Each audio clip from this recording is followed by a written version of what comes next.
Hi, this reading is for Aries. I'm so sorry I had to take that long break.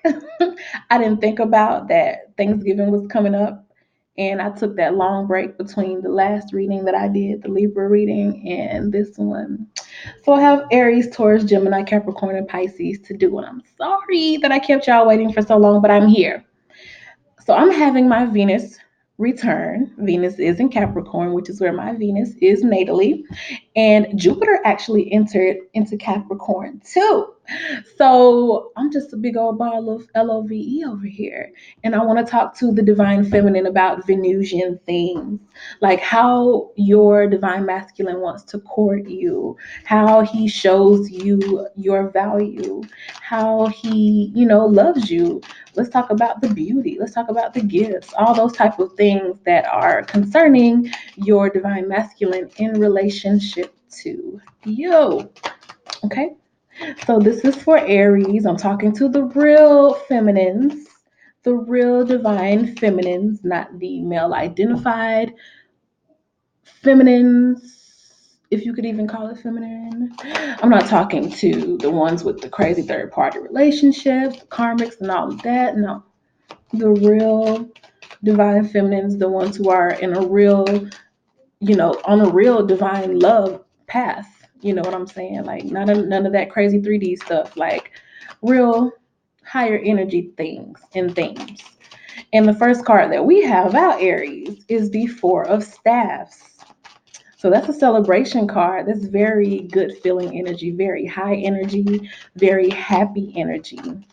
Let's see, what's that about?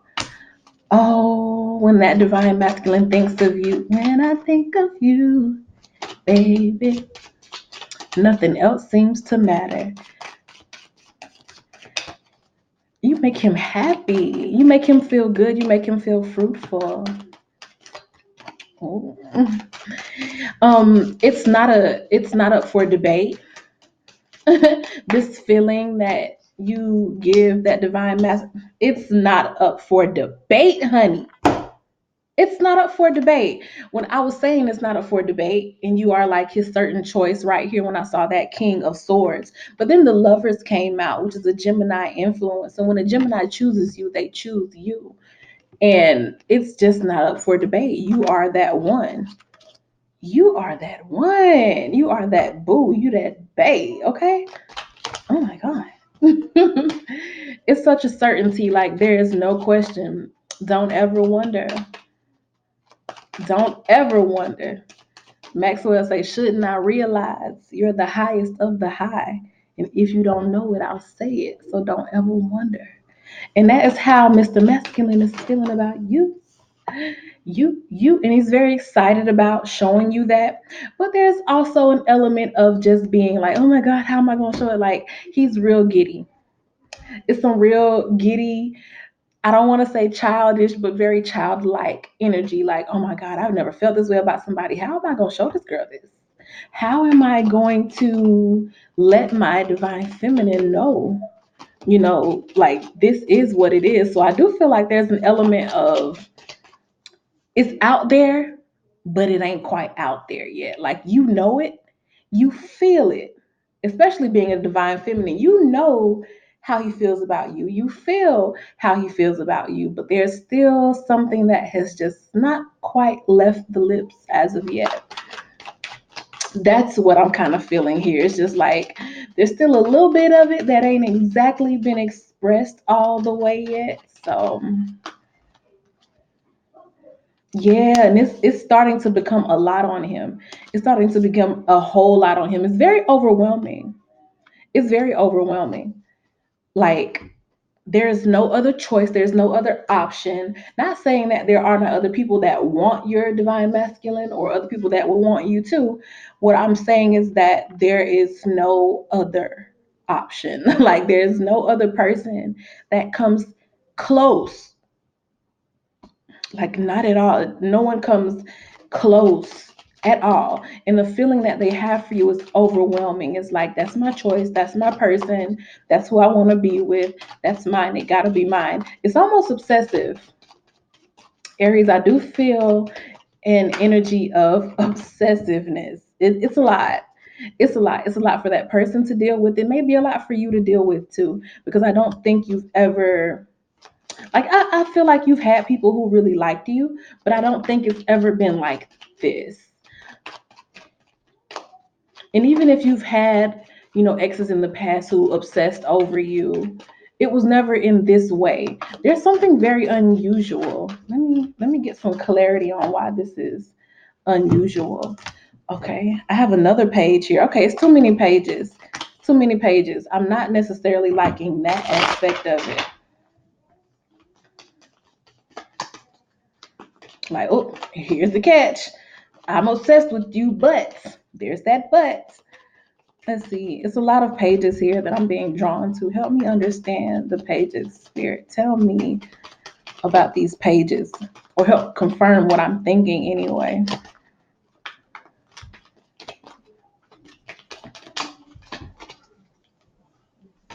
Ooh, okay. There's some ways about this person. There's some ways about your masculine that he knows cannot be taken into this next chapter of love with you. So he's having a whole ego death, I'm feeling. Cuz like when I was saying that these is like you're his absolute choice. You are who he wants. He's absolutely sure about you. His feelings are so deep and so big and so broad and so deep and so, why am I thinking painful? I keep wanting to say painful. Like I'm saying it's so deep and so broad, and in my mind it's like painful. Say painful, painful. These feelings are painful.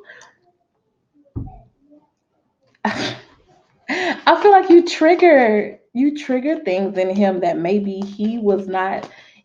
he's never even allowed himself to even think about.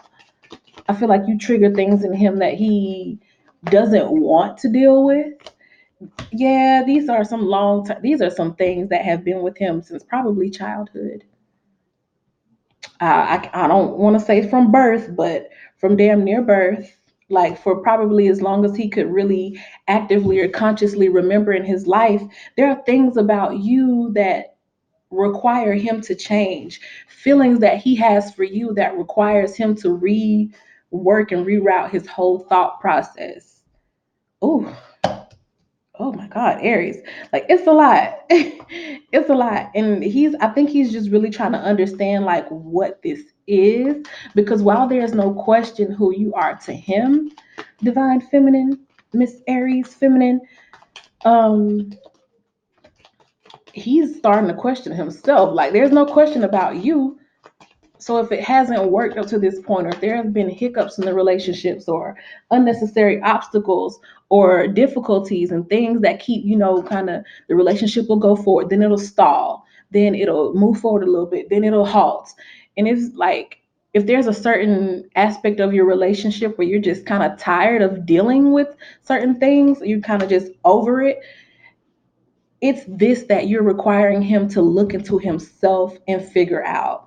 So if that doesn't make sense to you, what I'm saying is he's so certain of you that when things come up that he is not certain of, he realizes that it has to be him. He was like, my baby ain't the problem. She's not the problem. My feminine, she's good. She's perfect. She's everything that makes me happy. So it can't be her. So what is it about me that's causing this problem with us? You get what I'm saying? Like, let's say y'all have a little argument or whatever, and it gets heated, but your reaction is still loving. It's heated and it's angry, or it's sad and it's mad, or it's, depleted, however it makes you feel, however the fight makes you feel, you still come at him with love. So now he over here all fucked up in the feelings. Excuse my French. Now he over here all messed up. Like, dang, I just came at her like this. I still feel love coming from my feminine. So all this extra mess that I'm feeling, it got to be coming from me. You get what I'm saying? Like it's that type of energy, girl. When I tell you Aries, I understand. I feel you, and I feel where he's coming from too. But Ain't no question. You never have to wonder. Your masculine says, don't you ever wonder. Yeah, this whole thing over here, if you do have little, little times where he fumble your heart, or where there's these little spats and stuff like that, and you wonder, is it worth continuing this relationship? Just know that he is doing everything that he can to examine what it is about him that keeps causing these hiccups, because he knows that it is not you. He knows that you are not the problem. He knows that you are not at fault. And I'm not never one to like try to place blame on anybody and say, well, this is your fault. This is your fault. This is the energy that's coming here. Masculine letting you know, baby, it's not your problem. It's not your fault. So if I did something to make it feel like your fault, I don't really feel like that. I apologize for that. That's, I feel like, where the childlike energy comes in, is like he almost doesn't really know how to handle his own demons or his own issues, but he knows that he needs to handle it in order to be with you and to give you the treatment that you deserve. Because there's absolutely no question in his mind that you are his person. Okay? So that was the, sweet little Venusian themed reading that we have here for you, Aries. It's beautiful. If it, is realistic, it's real. Because this ain't all peaches and cream and, roses and stuff. It's real, but it's still beautiful. The underlying premise of it is that he knows you're the person, he knows that you're his person, he's committed, and he knows that anytime these issues pop up between the two of you, you are love to him. So whatever other issues that may come along, he knows that it's his own issue. He knows that it's not really you that's causing these issues. And that's a lot, because that's something that you may not get. I do feel a energy of pride here. You may not necessarily get that from a King of Swords. You may not get that upfront apology, baby. I know it's not you, it's me. You may not get that. You may not get that. I'm sorry. So that's an energy for you, my love. Like, comment, let me know how you feel about it in the comments. Subscribe if you haven't, and I'll see y'all next time. Bye.